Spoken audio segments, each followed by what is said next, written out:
visions through my dreams, seeing myself swimming in the universe. My ancestors gave me gifts to read cards, predict and heal. My name is Daphne, but spirit calls me Babylon. Angels communicate through numbers. Intuition is so deep. The gift I fully embrace within.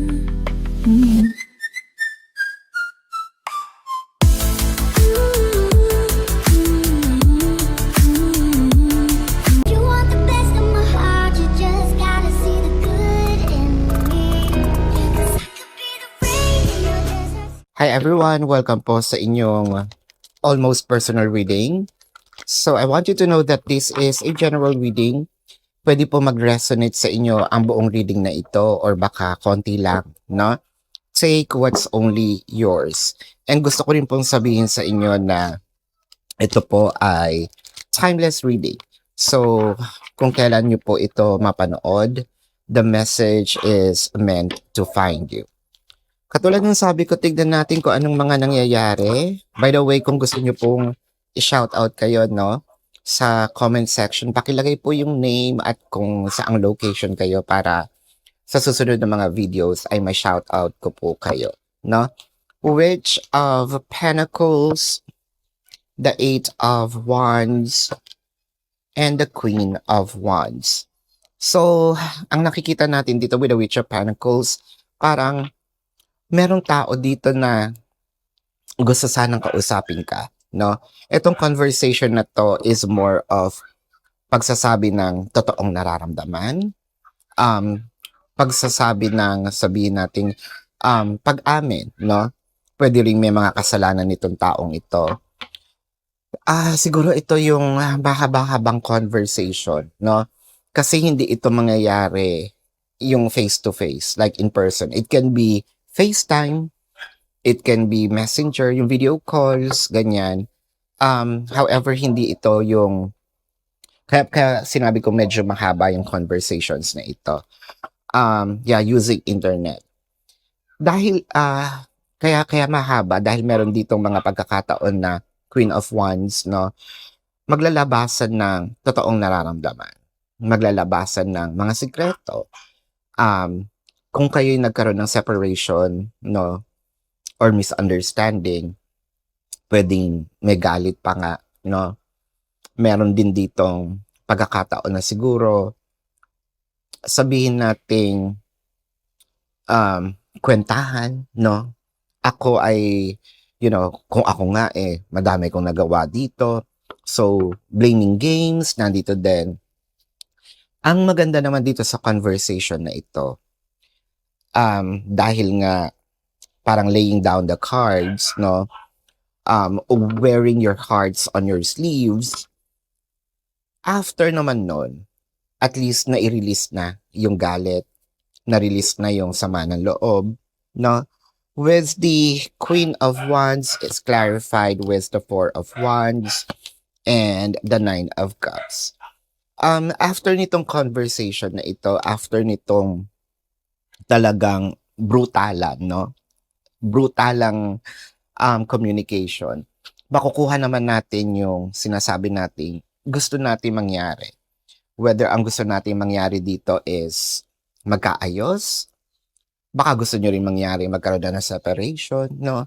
Pero nakikita naman natin yung pag-aayos. Kasi with the Four of Wands, agreements din ito na both of you are trying to or would love to have a strong foundation. For a few numbers of you, siguro itong conversations na ito is makabili, no? Ng sarili nyong lugar, place, bahay, lumipat ng bahay, something about the house, i-renovate yung bahay.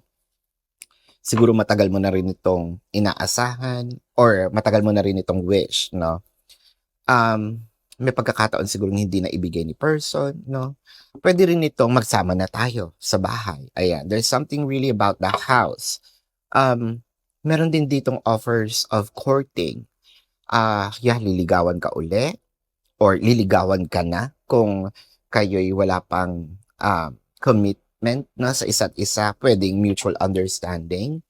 Pero ngayon, at least magkakaroon na ito ng, sabihin nating, magkakaroon siya ng format, no? Formality, rather.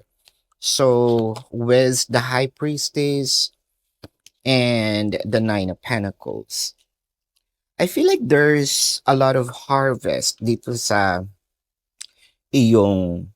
conversation na ito. Harvest, kaya natin nasabing harvest dahil siguro in-imagine na natin na ito yung mangyayari. Pwedeng kahapon mo lang in-imagine, maibibigay na ngayon. Pwedeng matagal na, ngayon lang maibibigay. At least, naibigay, no? And I feel like kailangan mo pa rin naman ito. Kasi may mga pagkakataon na naibibigay sa atin, sabay mapag-iisipan natin. Kailangan ko pa ba to? Gusto ko pa ba to? Yung sa'yo, kailangan mo pa. Yung sa'yo, ibibigay siya dahil sabihin nating kaya pa, meron pa, no?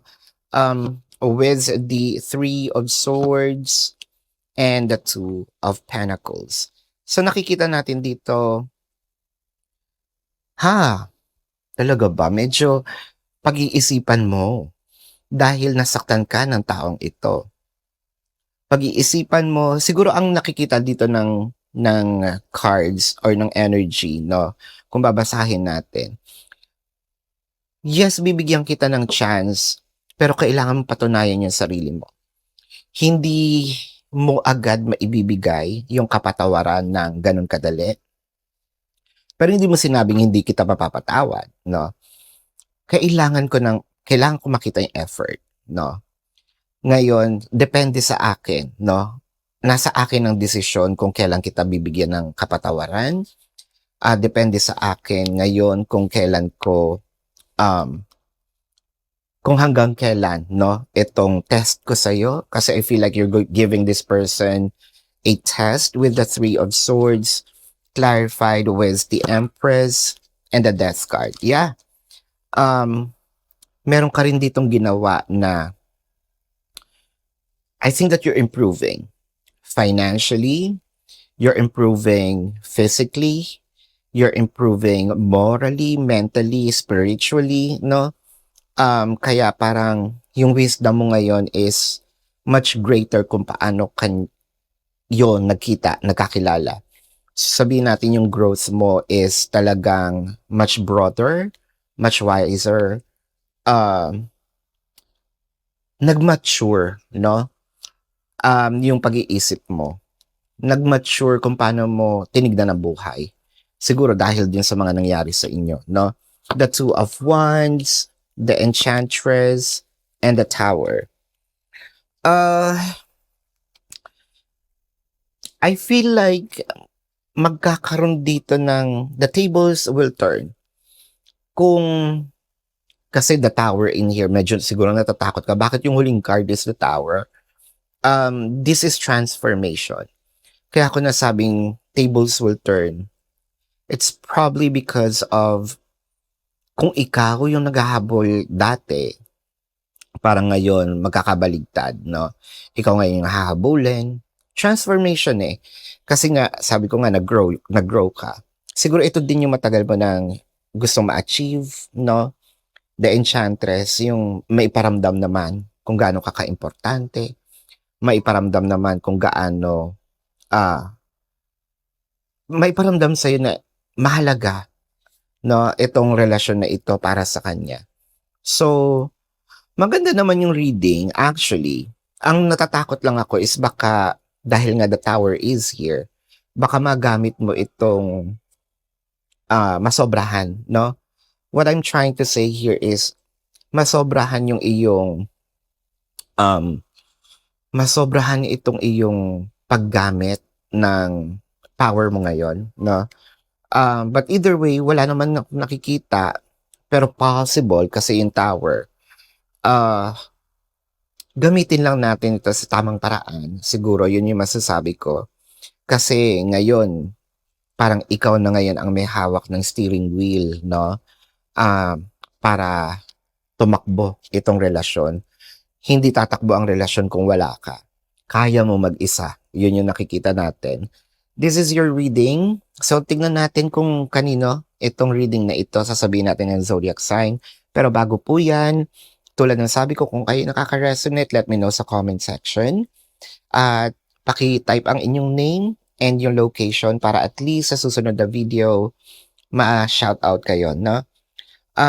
Kung kayo'y may mga katanungan, sa description box ng video na ito, there is a link. So, click nyo yung link, i-route kayo doon sa aking website.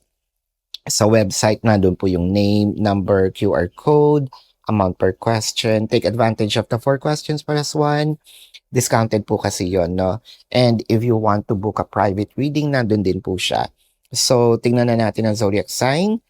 Lalabas ang kanilang ascendant. If not, kung alam nyo ang kanilang birth chart, lalabas dito ang kanilang placement, no, ng kanilang chart. And of course, reading mo to, kung hindi lumabas ang iyong ascendant, which is yung alam mo na zodiac sign, baka lumabas ang iyong placement kung alam mo ang iyong birth chart, no? We're talking about Vedic sidereal chart. So I am seeing Leo, Taurus, Scorpio, Virgo, Aquarius, Capricorn, Aries, Sagittarius, Pisces. Ayan. Capricorn, nasabi ko ba? Yeah. This is your reading. Maraming salamat. Love and light. Namaste. See you po sa susunod na readings. Goodbye.